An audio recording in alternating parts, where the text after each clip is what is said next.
मन्त्रीज्यूलाई स्वागत छ आजटेकन्युज.com मा।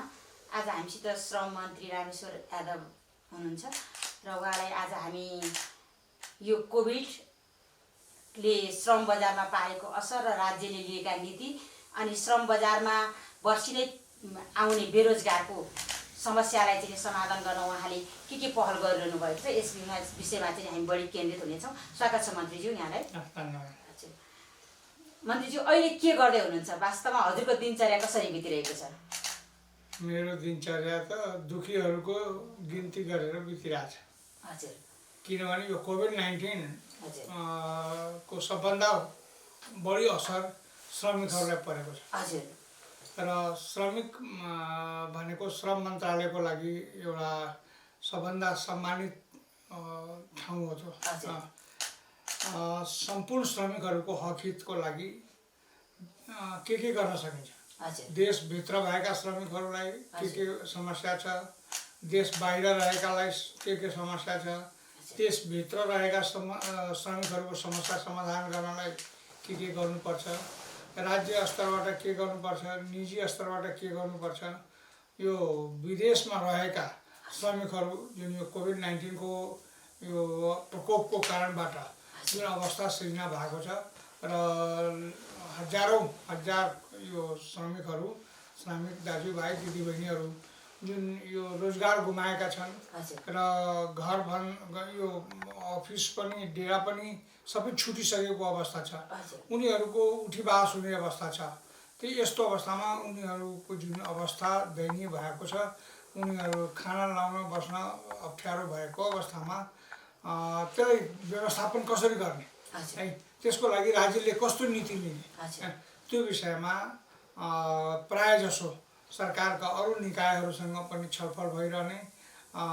यो सिसिएमसी, परराष्ट्र मन्त्रालय, पर्यटन मन्त्रालय लगायत हाम्रो मन्त्रालयका सम्पूर्ण मेसिनरीहरूमा इन्टरेक्सनहरू भइरहन्छ र कति मान्छे कुन देशबाट आउने हो, कतिवटा प्लेन पठाउने, कतिवटालाई हाम्रो खर्चबाट आउने, कतिवटा रोजगारदाताहरूको खर्चबाट आउने, यी यावत विषयहरूमा दिनभरि गन्थन हुने, क्यालकुलेटर लिएर बस्ने, कम्प्युटर लिएर बस्ने, जुममा कुरा गर्ने, त्यो एम्बेसडरहरूसँग कुरा गर्ने, यी विषयहरूमा हामी कति अहिलेकै अवस्थामा भनौँ न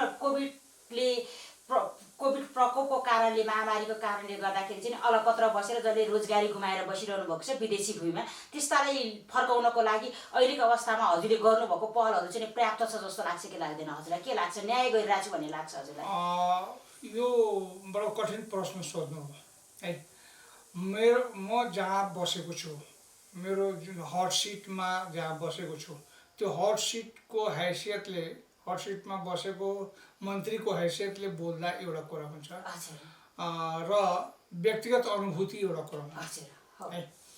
साँच्चै भन्ने हो भने नेपाल सरकारले कुनै कसर बाँकी राखेको छैन, यो इमानदारीपूर्वक भन्नुपर्छ है। तर व्यवस्थापकीय कमी कमजोरी भइहाल्दो रहेछ, यो बट नेचुरल हो।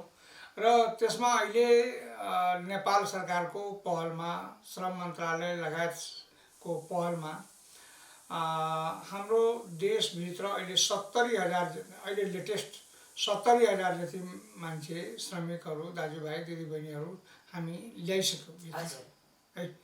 तर यो इन्डिलेस हुँदो रहेछ। अब त सक्ला भनेको सुरुमा डाटा कलेक्सन गर्दाखेरि जम्मा 80,000 जति थियो, 70,000 ल्याइसक्दा पनि आज मैले कति बाँकी होला भनेर सोद्धाखेरि 60,000 जति बाँकी छ। अझ ल्याउनु पर्यो। अब त्यो तत्काल ल्याउनु पर्ने, तत्काल ल्याउनु, उद्धार गर्नुपर्ने, ती लिस्टमा हुन्। मैले पनि उद्धार गर्नुपर्ने 60,000 को नामावली तयार छ। अब पनि 70,000 ल्याइसकेपछि को 60,000 भनेपछि त्यो क्रम अहिले बढ्दो पनि छ। अब एउटा त कोभिड-19 को प्रकोप छँदैछ, अर्को अहिले हामीहरूका यो दसैँ, तिहार, छठ, दीपावली यो पनि अलिकति यो कोभिड-19 को सँगसँगै यसको पनि असर परिरहेछ। किन यही बहाने नेपालभित्र गयो भने आफ्नो घर परिवारसँग रमाइलो गर्न पायो, समाजमा यो तिहारहरू पर्वहरू इन्जोय गर्न पायो। र यी कुराहरूको कारणबाट पनि अलिकति नेपाल भित्रिने क्रम बढ्दो छ अलिक क्रम बढ्दो छ। र यो एक देखासेखी पनि भइरहेको छ। यो सबै गइरहेको छ। फेरि म पो पछाडि पर्ने हो कि भने एउटा साइकोलोजिकली मान्छेहरूमा त्यो त्रासको वातावरण पनि पर्दो रहेछ। त्यसले गर्दाखेरि अहिले मान्छेहरूको आउने बढ्दो क्रम छ। तर इन द मेन टाइम विभिन्न ठाउँबाट डिमान्ड्सहरू पनि आउन थाले। अब त्यहाँ पनि कारोबार सुरु गरे, हेल्थ प्रोटोकल मेन्टेन गरेर विभिन्न ठाउँमा उद्योगहरू सञ्चालनमा आउन थालिसके। त त्यो परिस्थितिमा हाम्रा श्रमिकहरू फेरि जान पनि तयार। श्रम बजार खुली पनि श्रम बजार, श्रम स्वीकृति हामीले खोलिसकेका छौँ। अब यो श्रम बजार खोलिसकेपछि त्यहाँ पनि लामो लाइन छ फेरि त्यो जानको लागि है। त्यसैले यो मान्छेको साइकोलोजी एउटा यो आते जाते क्रम बढ्दो छ। म अब के सोचिरहेको छु भने यो मामलामा पहिलो मेरो प्राथमिकता के छ भने यो बाहिर गएकाहरू दाजुभाइ दिदीबहिनीहरू जुन बाहिरबाट फर्के तिनीहरूको पनि एउटा क्याटेगोरी छुट्याउने र त्यो क्याटेगोरी छुट्याउनको लागि हामीले एउटा श्रमिक सूचना ब्याङ्क स्थापना गरेका छौँ। त्यो श्रमिक सूचना ब्याङ्कको मार्फत सबैको डाटा इन्ट्री गर्ने र सबैलाई को मान्छे कति स्किल्ड छ र कुन विषयमा स्किल्ड छ त्यसको सबै डाटा लिइसकेपछि हाम्रो देशभित्र फर्केका युवा पौरुषहरूलाई कुन क्षेत्रको सिप सिकेर आएको छ, त्यसको सिप के छ, त्यो आधारमा रोजगारका अवसरहरू यहाँ सृजना गर्न सकिन्छ कि सकिँदैन। जस्तो कृषिको सम्भावना हामी कहाँ प्रचुर मात्रामा छ हैन। अब हामी कहाँ कृषि क्षेत्रमा काम गरेकाहरूलाई यहाँ प्रधानमन्त्री कृषि आधुनिकीकरण परियोजनालाई अलि अझ परिमार्जित गर्ने, लाइभ स्टकमा जान चाहनेहरू, सामान्य किसानको परिवारहरूमा यो लाइभ स्टकमा कुखुरा पालन वा भैँसी पालन वा बाख्रा पालन यो सानो कामहरू गरेर लाखौँ रुपियाँ कमाउन सकिने ठाउँ रहेछ। त यो नेपालभित्रै पनि सम्भावना जुन जति छ त्यो सम्पूर्ण सम्भावनाहरूको दोहन किन नगर्ने भन्ने एउटा कन्सेप्ट त्यो पनि छ। र हामी अलिकति सोच्नु पनि पर्छ। जस्तो चाइनामा एकताका पपुलेसन ग्रोथ हुँदाखेरि त्यो एउटा ठुलो समस्याको रूपमा आयो है। त त्यस्तै नेपालमा पनि अहिले यो जुन बाहिरबाट हाम्रा श्रमिक दाजुभाइ दिदीबहिनीहरू नेपाल त्यो एक किसिमले हेर्दाखेरि ठुलो समस्या जस्तो हेरिन्छ। तर यो एउटा अवसर पनि हो। जसरी चाइनाले एउटा त्यसलाई त्यो हाई पपुलेसनलाई एउटा अवसरको रूपमा परिणत गरेर उद्योगतिर सबैलाई श्रमिकको रूपमा काम गराउन थाले र आज चाइना आर्थिक रूपमा समृद्ध भएर एउटा ग्लोबल पावरको रूपमा आफूलाई स्थापित गर्यो। त्यस्तै मलाई लाग्छ नेपालको भलाइको लागि पनि यो कोरोना एउटा वरदान हुन सक्छ। तर हामी त्यसलाई चिन्न सक्नु पर्यो। त्यसको यो हाम्रो क्षमता पनि पहिचान गर्नु पर्यो, आफैले पनि जज गर्नु पर्यो कि म के गर्न सक्छु। त्यसको लागि गभर्मेन्टले नीतिगत रूपमा फेसिलिटेट गर्ने खालका कार्यक्रमहरू पनि ल्याउनु पर्यो र हामी त्यतापट्टि गम्भीरतापूर्वक सोचिरहेछौँ। नेपाल सरकारसँगै कृषि मन्त्रालयलाई, श्रम मन्त्रालयलाई, पर्यटन मन्त्रालयलाई, उद्योग मन्त्रालयलाई एकदम सित बढी से बढी रोजगारका अवसरहरू सृजना गर्ने, भौतिक योजना मन्त्रालयलाई। त्यसैले यो फर्मल सेक्टर र इन्फर्मल सेक्टर गरेर हामी कहाँ प्रशस्त अवसरहरू छ है। त्यो गर्ने र त्यसमा पनि मान्छेहरूलाई यो विदेशको चस्का लागिसकेको है, त्यो देशभित्र कामै गर्न मन नलाग्नेलाई पनि अब अझ हाई पे कन्ट्रीहरू है, जस्तो इजरायलमा मैले भर्खर भोलि सम्झौता हुँदैछ। पर्सि इजरायलमा हामी 500 केयर गिभर पठाउँदैछौँ र मेरो कन्भर्सेसन भइरहेछ, कुराकानी भइरहेछ इजरायल सरकारसँग कि अब 10-15 हजार जति कृषि र निर्माण क्षेत्रमा पनि हामी इजरायल पठाउने हजुर। है। त्यस्तै जापानमा पनि 15-20 हजार मान्छे हामीले पठाउन सक्यौँ भने त्यो एउटा ठुलो अलि हाई लेभलको भयो। हाइपेको भयो त्यही त हाइपे कोरियामा पठाउन सक्यौँ। उतातिर युरोपतिर पनि हामी पठाउनुपर्छ। रोमानिया, पोल्यान्ड लगायतका यसको मतलब चाहिँ नि मन्त्रीज्यू, हजुरले जुन गल्फ कन्ट्रीमा गएर नेपाली श्रम बेचिन्थ्यो नि, उहाँहरूको श्रमको क्षमता अनुसार चाहिँ हजुरले विभिन्न देशमा चाहिँ यसलाई पठाएर बढी उहाँहरूबाट उत्पादन चाहिँ भनौँ एउटा प्रतिफल चाहिँ बढी लिने हजुरले को त्यतापट्टि चाहिँ हजुर केन्द्रित हुनुभयो अहिले पछि। मेरो इन्ट्रेस्ट, मेरो सोच के हो भने, हजुर, पहिलो कुरा के छ भने नेपाल सरकार र म स्वयं पनि हाम्रा नेपाली युवा युवतीहरूलाई बाहिर पठाउनु नपरोस् भन्ने पक्षको मान्छे हो है। म विगतको दिनहरूमा जस्तै म यति मान्छे विदेश पठाएर रेकर्ड बिट गर्ने मन्त्रीहरूमा मेरो नाउँ लेखियोस् भन्ने पक्षको मान्छे म होइन है। सकभर सम्पूर्ण नेपालीहरूलाई, सम्पूर्ण नेपाली दाजुभाइ दिदीबहिनीहरूको पसिना आफ्नै माटोमा बग्ने र आफ्नै देशको उत्पादकत्व बढाउनेतिरलाई उच्च प्राथमिकता दिने। तर त्यसको बावजुद पनि बाहिर जाने तलतल मेटेको छैन र विदेशमै काम गर्ने कसैको मानसिकता छ भने बाध्यतावश उसको जानै पर्ने कारण भयो भने हामी यो खाली मुल्कमा गएर, म खाली मुल्कको विरोधी त होइन, तर मेहनत गरेरै खाने हो। मेहनत गरेर खाने हो भने 8 घन्टा श्रम गरेर वा 5 घन्टा श्रम गरेर जति पैसा हामी यो खाडी मुल्कमा पाउँछौँ त्यति नै मेहनत गरेर त्यसको 5 गुणा बढी पैसा जहाँ पाउँछ त्यहाँ हामी किन नपढाउने है। जस्तो यहाँ हामी 25-30 हजार, 40 हजार, 50 हजार म्याक्सिमम कमाउँछौँ। मेरो सोच के हो भने 50 हजार कमाउनको लागि 2टा भैँसी पोसेर गाउँमा राम्रोसँग उसको लालन पालन गर्यो भने 50 हजार प्रति महिना 2टा भैँसीले दिन्छ। किन हामी जाने? हामी आमा बुवासँग बस्ने, घर परिवार बच्चासँग बस्ने, समाजमा बस्ने र त्यसको अलावे हामी खेतीपाती पनि गर्न सक्छौँ हैन। यो अवस्था त्यस्तै गर्नलाई श्रम मन्त्रीज्यू, मैले यसमा हजुरलाई अलिकति त्यसमा पनि प्रश्न पाएँ। प्रादेशिक रूपले चाहिँ हामीले तालिम केन्द्रहरू पनि स्थापना गर्ने भनिरहेको थियौँ क्यारे होइन हो, त्यसमा चाहिँ के भइरहेछ, त्यसको प्रक्रियाहरू कहाँ पुग्यो? हजुरले जुन भनौँ न 2टा भैँसी पारे एउटा परिवारको राम्रोसँग जीविका चल्छ र ऊ दीर्घकालीन रूपले आफ्नै देशमा सचेत भएर बस्न सक्छ भन्ने देख्नुभयो नि। त्यसरी उहाँहरूलाई चाहिँ म त आफै पनि भैँसी पालनमा जोड दिँदैछु है। म घर सर बनाउँदैछु, म भैँसी पालनमै जाने हो है। मलाई त्यो भन्न लाज लाग्दैन। सबै के नेपाली त्यही त हो नि। त्यसैले मलाई एउटा कार्यक्रममा मेरा भाइहरूले बोलाएको थियो। मैले भने कि तिमीहरूले त धेरै स्किल सिक्या होला, मैले त भैँसी चलाउने स्किल सिकेको छु, मलाई त्यो स्किल आउँछ भनेको थिएँ। मरिमरि हाँसे साथीहरूले है। त मेरो भनाइ के छ भने हामी सम्भावना छ, तर अहिलेको युग भनेको प्राविधिक युग हो है। अब यो प्राविधिक युगको बेलामा हामी प्रविधिलाई जोड दिनुपर्छ, सिपलाई जोड दिनुपर्छ। एउटा कुरो हामी के बुझ्नु पर्यो भने जसको हातमा सिप छ नि त्यो भोकै मर्दैन, त्यति चाहिँ।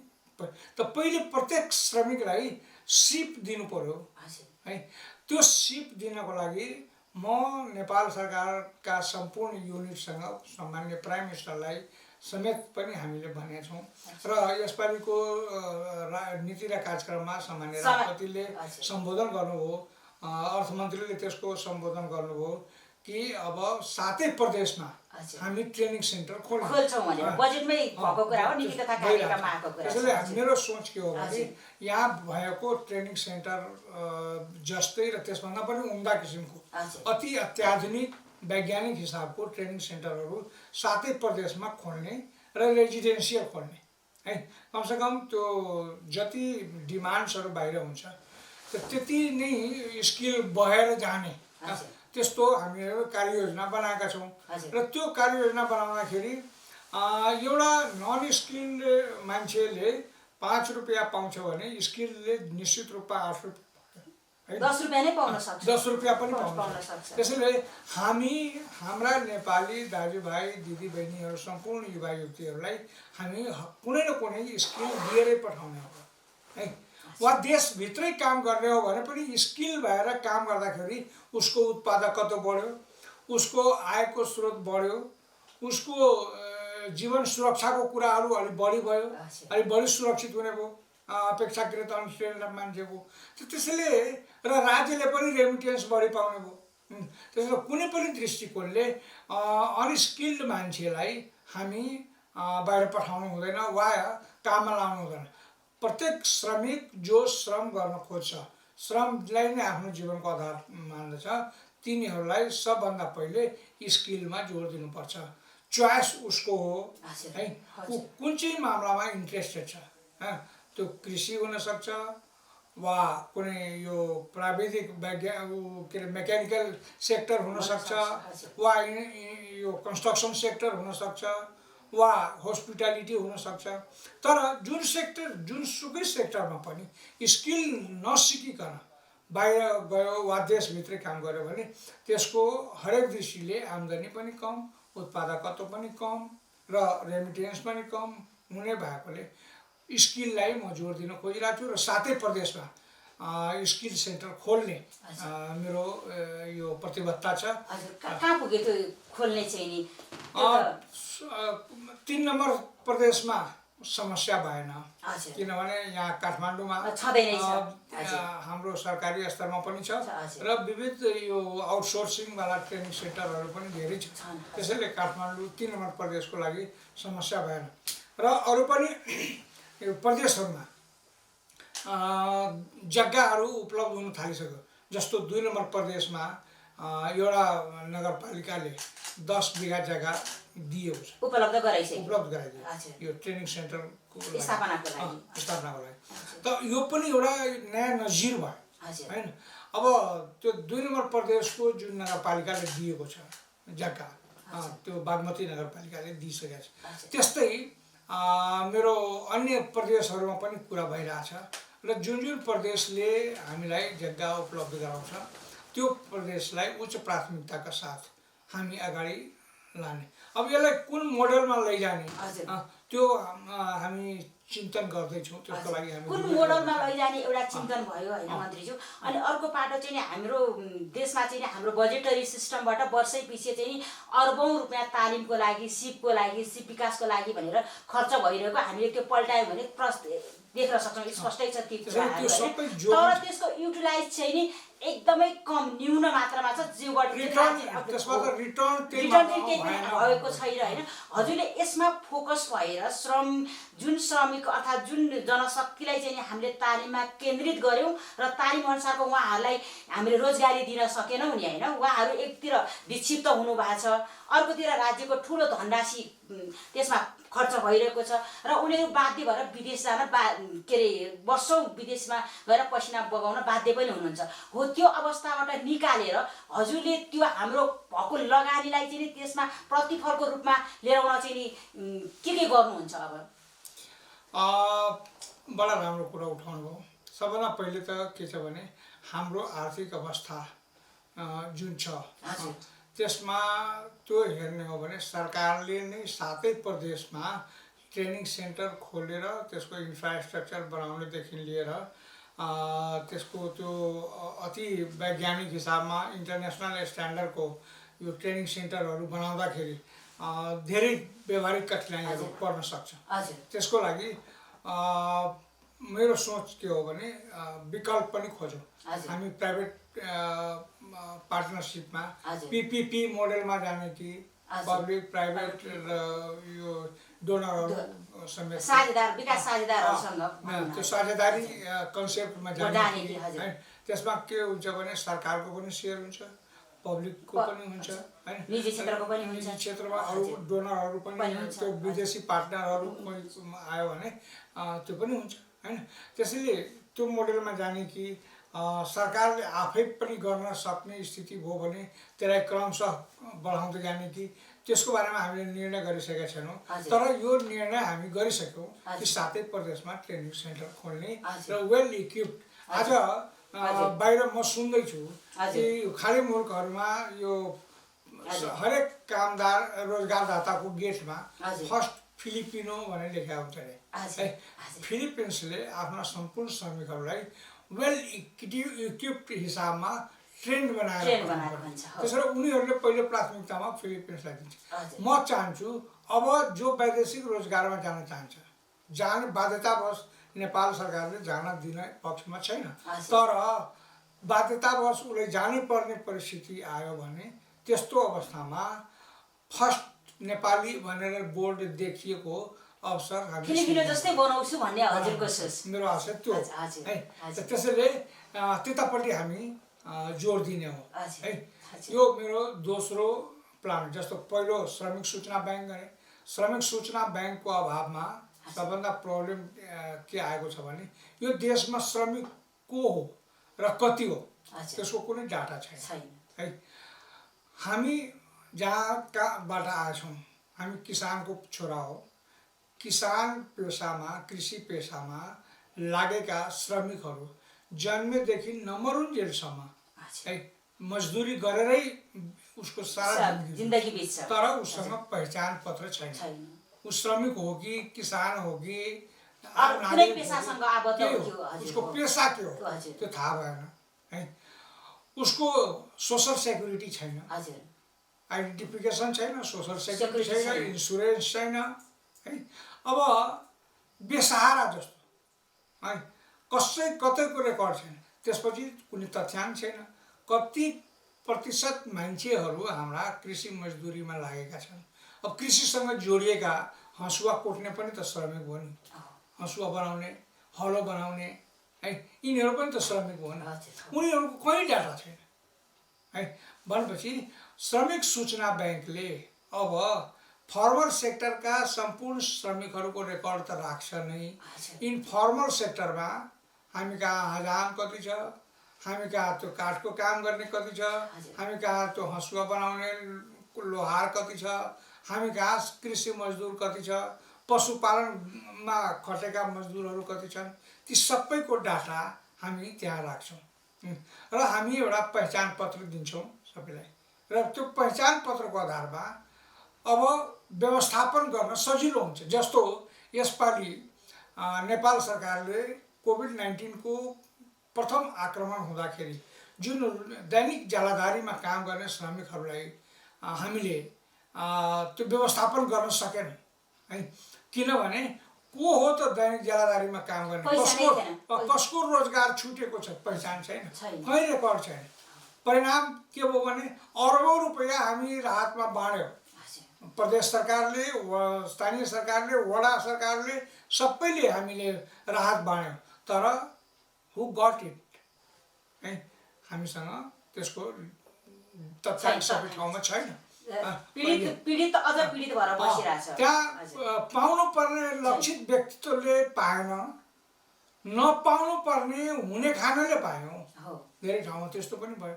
अब कल्पना गरौँ, काठमाडौँमा आएर श्रम गर्न खोज्नेहरू यहाँ राहत पाउन मतलब माग्न जाँदाखेरि वडा अध्यक्षले तपाईँको भोटर लिस्टमा नाम छैन भन्छ, है। अब त्यो यो सिसी बोतल किन्ने मान्छे, टिप्ने मान्छे, फोहोर सफा गर्ने मान्छेलाई कहाँको भोटर लिस्टमा नाम हुनु? आखिर श्रमिक त हो, दैनिक जेलादारीमा काम त गरिरहेछ, तर नो रेकर्ड। त्यस्तोमा त मैले हजुरलाई एउटा अनुभव सुनाउन चाहेँ। मैले यो कोभिडको बेलामा धेरै राहत बाँड्न म पनि इन्भल्भ भएँ मन्त्रीज्यू, होइन। नाम्लो बोकेर आइरहनु भएको छ मेरै वडामा। म हाडीगाउँमा बस्छु, 5 नम्बर वडा महानगरको। मेरो वडाले राहत बाँड्दाखेरि नाम्लो बोकेर आउने श्रमिक 4 जनालाई चाहिँ फर्कायो। उहाँहरूको नाम थिएन, हजुरले भनेको जस्तै भोटर लिस्टमा नाम थिएन। सरकारमा हुनेले त त्यही हेर्छ नि, मेरो भोट खसाल्छ खसाल्दैन भनेर, होइन। त्यसरी तुरुन्तै मैले त्यहाँ एकजनालाई चाहिँ नि जबरजस्ती मैले त्यो गराएर दिएँ। त्यस पछाडि फर्केर आएर हामी माथि आउने, त्यसबाट निस्केर आएर तुरुन्तै भोलिपल्ट बिहान हामीले टोलमा हाम्रो एउटा संस्था पनि छ, त्यो गरेर भोलिपल्ट हामीले ती नाम्लो बोकेर हिँड्ने जो दाजुहरू हुनुहुन्थ्यो, जो भाइहरू हुनुहुन्थ्यो, जो आमाहरू हुनुहुन्थ्यो, उहाँहरूलाई भोलिपल्ट व्यवस्थापन गरौँ। सरकारको त्यसरी विभेद गरेर गइरहेछ होइन, भनौँ न इन्डिभिजुअल लेभलको एउटा प्रतिनिधिमूलक मैले देखेको मात्र त्यो, त्यस्तो त कति भएको होला नि, हजारौँ भएको छ नि होइन। राज्यको ढुकुटीको पैसा हो नि त्यो त, नागरिक राज्यको समितिमा पनि यो कुरा भयो। हालाकि मिडियाले यसलाई बङ्गाल टङ्गाइ भन्यो, सरकारको पोल खोलिदियो श्रम मन्त्रीले भनेर, त्यस्तो होइन। म रियलिस्टिक एप्रोचको मान्छे हो, म रियलिस्टिक एप्रोचमा जान खोज्छु। अब त्यो तथ्याङ्क, त्यो कार्ड हामीले दिएको भए यो परिस्थिति त आउनु थिएन नि, एउटा पहिचान भइदिएको भए त्यसैको आधारमा पाउँथ्यो। त्यसैले फेरि पनि यस्ता क्राइसिस आउँदैन भन्न त छैन, भोलि फेरि पनि यसको मतलब चाहिँ हजुर श्रम मन्त्री हुँदाहुँदै अब हाम्रा श्रमिक दाजुभाइ दिदीबहिनीहरूले उहाँहरूको सामाजिक सुरक्षाको प्रत्याभूति हुन्छ भनेर विश्वास गर्ने हो त अब? हो, एकदम 100% तपाईँलाई विश्वास दिलाउन चाहन्छु कि मेरो एटिच्युड के हो भने अब यो देशमा श्रमिक भएको कारणबाट अपहेलित हुनुपर्ने अवस्था नरहने, शोषणमा पर्ने अवस्था नरहने र एउटा गर्वका साथ श्रमिकको कार्ड बोकेर छातीमा झुन्ड्याएर गर्वका साथ हिँड्न सक्ने वातावरण म बनाउँछु।